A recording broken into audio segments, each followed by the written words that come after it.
আহি আছোঁ আমি 2 কেজি জনতা সাইজ में आला पूरा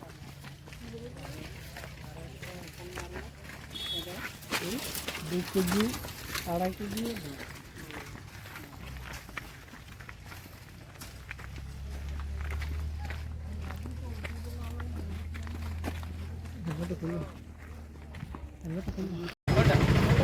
যিমানটা পালোহি আমি এতিয়া সোমাইছোঁ সন্ধিয়াত 25 नंबर तो गाँव है